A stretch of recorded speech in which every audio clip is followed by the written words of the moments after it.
with dropouts, there's a lot of kids that just kind of fall through the cracks. And talk about how this program evolved. Or started, I guess. Okay.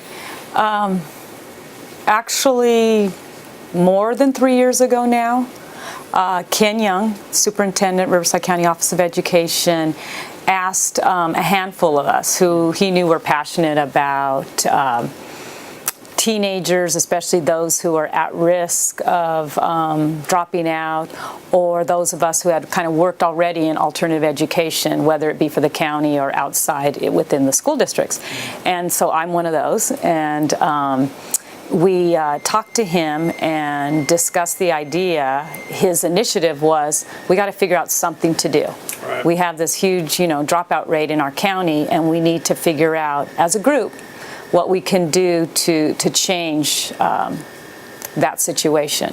So he said, there's kids, we just got to get them back. We got these comeback kids. And so we kind of played with the name actually at the beginning, but really just starting with some groundwork planning on what could we do as a county? What could we do with our present resources? Could we use some of our own teachers? Could we use some of our own facilities? And that's exactly what we did. We looked at our own alternative education programs, our teachers who already worked in our community schools, and used some of their expertise, the curriculum, and even the CDS number of our community school to start this little mini program. And it literally started mini with. Most schools, have alternative education programs in place, either an alternative high school or continuation high school, or some sort of homeschooling program. How do these students fall through the cracks at the district level then, and they come to the county, or how do you identify these students? Well, what we discovered is that even though school districts offer lots of opportunities for students to go to school in a different way, whether it's independent study or a home education program, whether it's an online charter school that the district offers or an online program, even though they offer all these opportunities, and I've worked in those kind of schools too, there still exist a lot of students who don't go to any of those programs.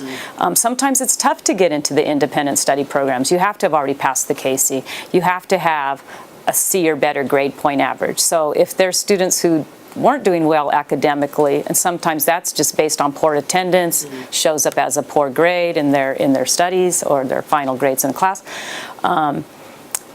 So there were still students, even though there's all these opportunities, there's still a lot of students that were not going to school. Now, with continuation schools too, some of them can be quite large, just like a regular comprehensive high school. Does that have a factor in preventing kids who might be not socially adept at handling that situation from dropping out? Or? Yeah, a lot of the students who do drop out have maybe some social issues, want the more personal touch. So if a continuation school gets too large, yeah, I think it would have an effect on a student feeling like this is better and I feel like I belong and people here all know my name. When you're small, you can establish that. You can have that. But as you get bigger, it's difficult.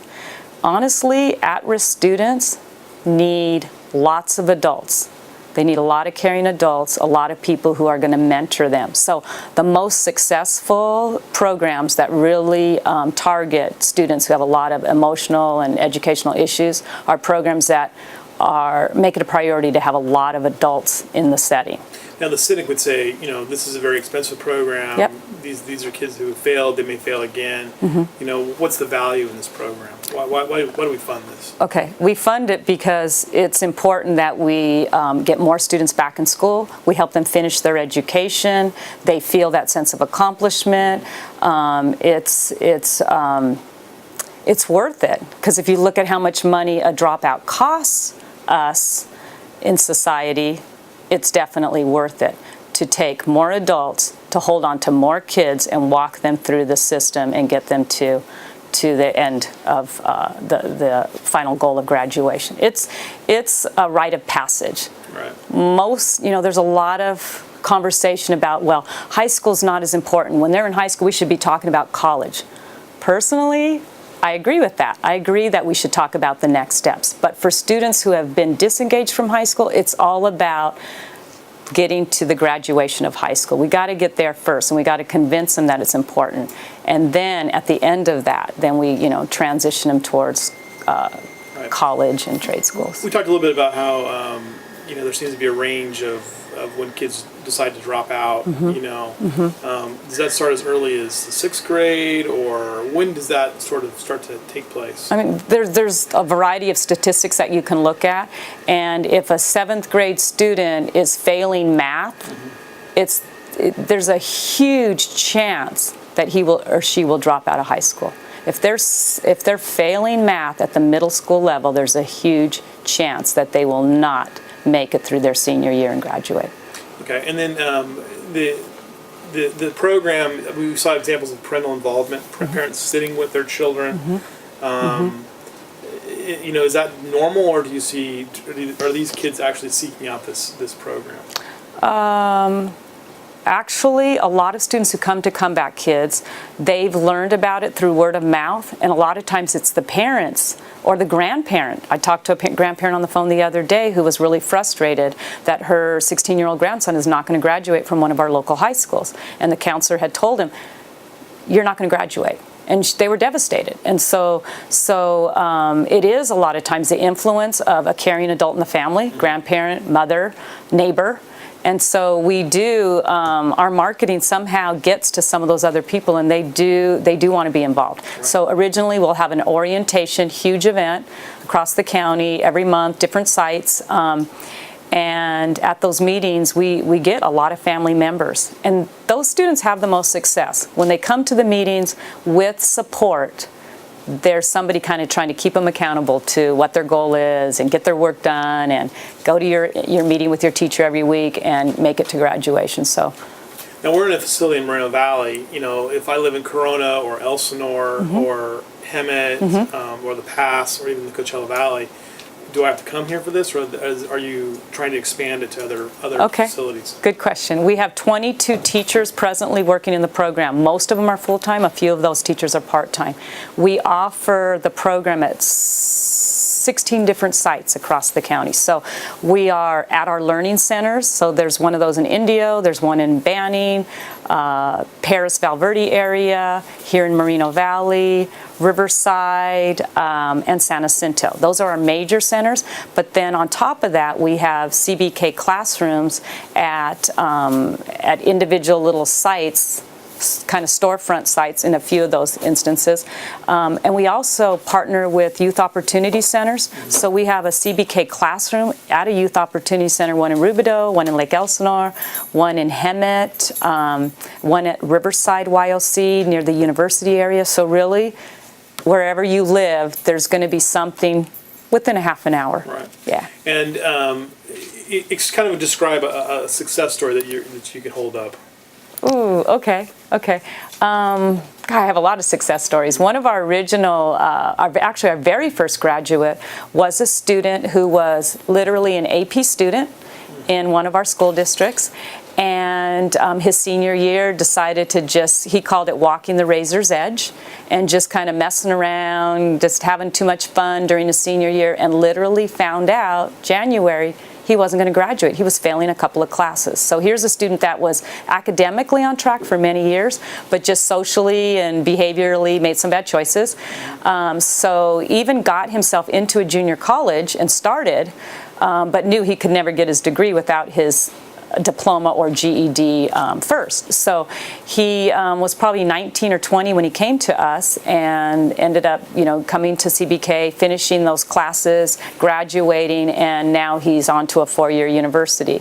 Another case is a student who chose the GED route. He was a student who went to school here in the Moreno Valley area, and did not have enough credits to graduate, took the GED, decided he wanted to go in the military, and found out that he would have to have a regular high school diploma. Came back to high school with us, joined CBK, graduated, worked with the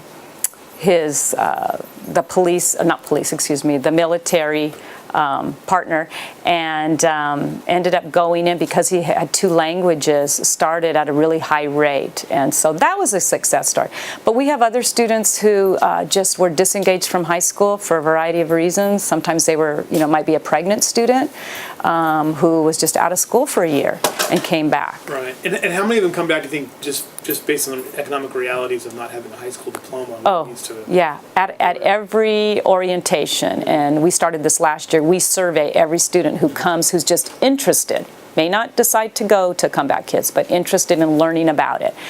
And when we did those surveys and looked at the data, what they all said is the reason is they found out they couldn't get a job. They didn't feel ready to try even a trade school. They didn't even feel prepared to take the GED. So they felt like they needed to build their skills so that they could, walk up to an employer and feel proud that they had graduated and were worthy of a job. Right. So yeah. Do you see a lot of the students to have severe learning challenges or issues with their maybe it's a learning disability or a reading issue? How many students are impacted by those? Yeah, quite a big number of our students do have. A lot of them lack confidence more than anything, and some of them do score low in reading, but we can see, we test them at the beginning, we test them mid-year, and we always see growth just because they have their nose in a book now. They're more committed to reading and doing the work and being a school person again, a school kid. So they get through the program, do they still have to take the CASI then and pass that before they get their diploma? Right, so they have to take the California High School exit exam and pass those tests in order to earn their diploma. They have to meet all our graduation requirements. We require 200 total. All right, that's a little less than some school districts, but it is minimally what the state requires. So that allows some of those seniors who weren't able to graduate on time come to us and need maybe just 2 classes.